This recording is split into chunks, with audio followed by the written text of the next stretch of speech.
Florida, once again, had many columns written about it and TV shows about election problems, especially in South Florida. And Speaker Weatherford has said he's going to make elections reform a big issue for him, at least. Talk about that. Well, he doesn't really have a choice. I mean, I think it would be foolhardy to say you could go into a legislative session following this past election and just ignore the issue.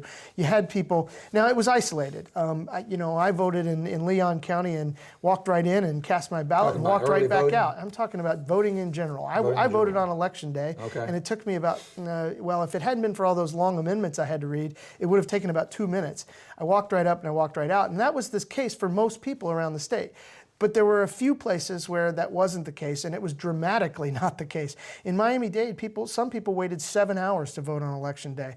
That was an embarrassment for many of the leaders in the state. That, of course, holds up the count, and something held up Florida's ability to determine who the winner was for a long time.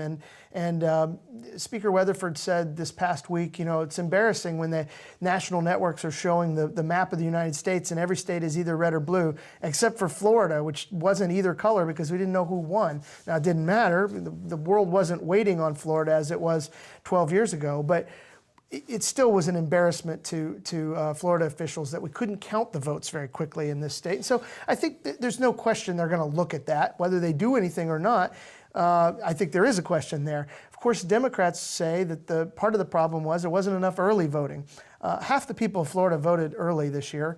So I don't know, maybe you want to get more than that, but it is probably likely that fewer people voted early than otherwise would have had they not shortened the amount of time during which you could early vote. That's what Democrats are going to say. You shouldn't have shortened early voting. The Republicans, it'll be interesting to see whether they sort of tacitly acknowledge that by maybe going for more early voting in the future.